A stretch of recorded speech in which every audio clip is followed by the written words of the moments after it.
Mesdames et messieurs, bonjour. Il est 15 heures au Caire. C'est l'heure d'une nouvelle transmission, un journal en langue française sur la chaîne numéro 2 de la télévision égyptienne. Et j'ai le plaisir de le présenter et de commencer tout de suite avec les principaux titres. Le Premier ministre Dr Mostafa Madbouli arrive en Chine où il participera au nom du président Abdel Fattah el-Sisi au sommet de l'Organisation de coopération de Shanghai.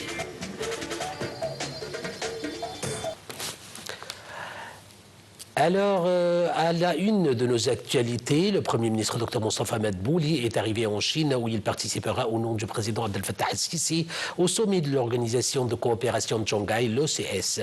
Le chef du gouvernement participera au sommet de l'OCS aux côtés d'un groupe de chefs d'État et de gouvernement. Au cours de cette visite, Madbouli doit prononcer le discours de l'Égypte qui a pour thème mettre en œuvre le multilatéralisme et garantir la sécurité nationale et promouvoir le développement durable. La réunion de l'Organisation de coopération de Shanghai OCS se tient dimanche et lundi à Tianjin Nord.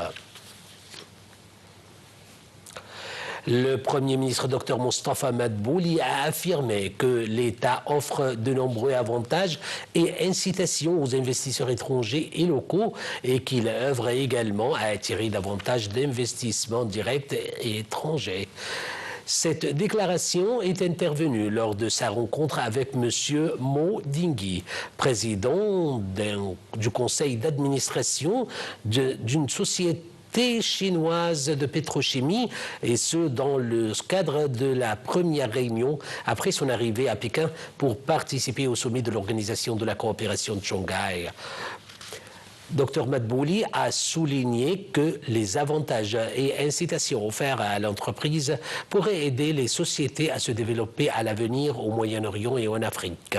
Pour sa part, le président de la société chinoise a exprimé son aspiration à élargir les investissements en Égypte dans la période à venir, considérant ce pays comme un marché prometteur, notamment grâce aux nombreuses facilités mises à disposition.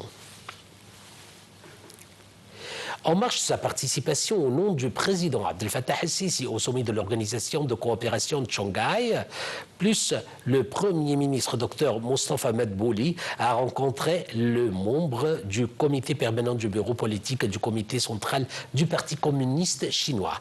Lors de la rencontre, Dr Madbouli a invité les entreprises chinoises à investir en Égypte dans l'industrie des voitures électriques, la coopération dans le domaine du dessalement de l'eau, ainsi que dans la production des composants des projets d'énergie solaire et éolienne. De son côté, le membre du comité permanent du bureau politique du comité central du Parti communiste chinois a déclaré que le gouvernement chinois soutient cette orientation et que la Chine tient à mettre en œuvre ses investissements en Égypte.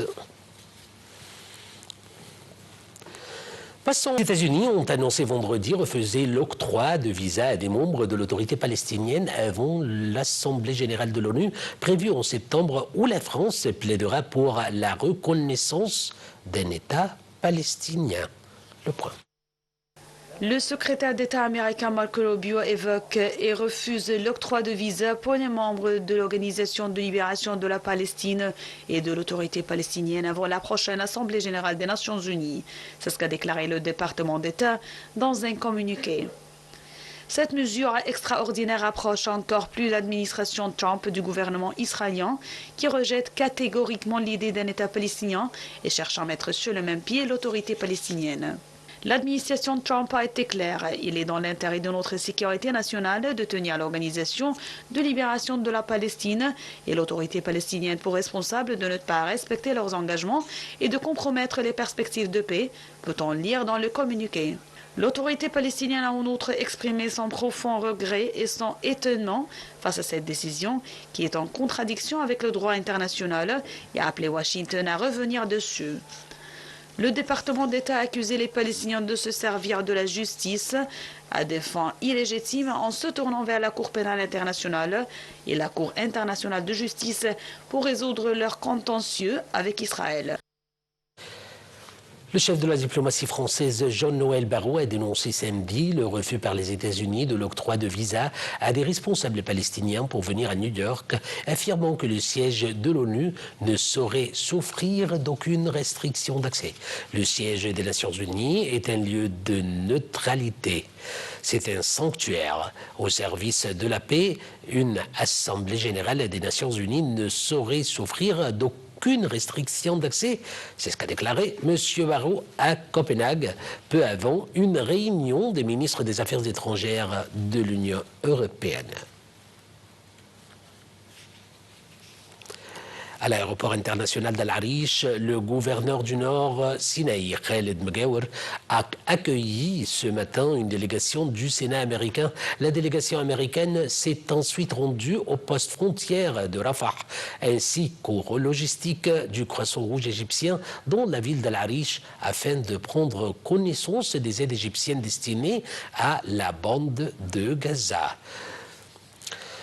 Les puissances européennes ont laissé vendredi un mois à l'Iran pour négocier sur son programme nucléaire et éviter ainsi le rétablissement de sanctions levées il y a 10 ans, une offre que Téhéran a rejetée. Le trio composé du Royaume-Uni, de la France et de l'Allemagne, qu'on appelle E3, a déclenché jeudi un mécanisme nommé Snapback. Celui-ci permet de rétablir les sanctions de l'ONU contre la République islamique en vertu de l'accord international sur le contrôle du programme nucléaire iranien signé en juillet 2015 et endossé à l'époque par une résolution du Conseil de sécurité.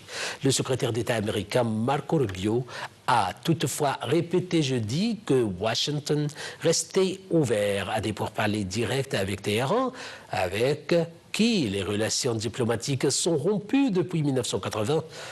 Son homologue iranien, Abbas Araghchi, a encore rétorqué vendredi que la décision du E3 aura des effets préjudiciables importants sur la diplomatie. Le vice-ministre russe des Affaires étrangères, Sergei Ryabkov, a affirmé que Moscou s'efforce d'empêcher les tentatives évidentes de l'Europe de faire échouer les accords conclus lors du sommet de l'Alaska. Ryabkov a exprimé l'espoir que l'administration américaine poursuive ses efforts. Dans le cadre des accords de l'Alaska, le président de la Commission des Affaires internationales de la Douma russe avait de son côté souligné que les exigences du président ukrainien Volodymyr Zelensky en matière de garantie de sécurité compromettent les efforts diplomatiques américains et ne mène pas à un règlement du conflit, mais annonce au contraire sa poursuite et son escalade. Passons en Ukraine. Sur un autre plan, la Russie a bombardé intensément plusieurs régions ukrainienne samedi matin, faisant au moins un mort dans la ville de Zaporizhzhia. Les nouveaux bombardements interviennent alors que les efforts diplomatiques pour régler le conflit qui fait rage depuis 3 ans et demi s'enlisent 2 semaines après le sommet entre Vladimir Poutine et Donald Trump en Alaska. Plus de détails dans ce commentaire.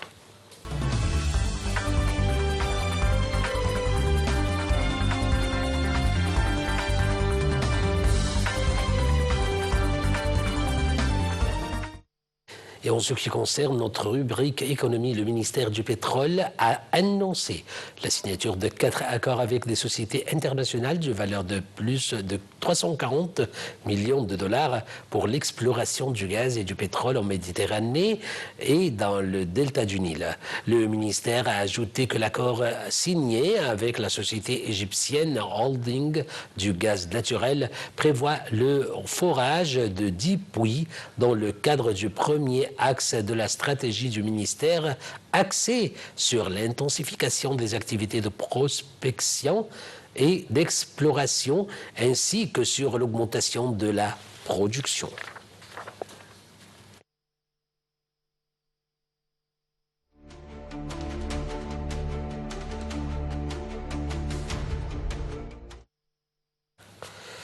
Mesdames et messieurs, c'était la fin de notre journal. Je vous remercie infiniment pour votre attention et votre suivi.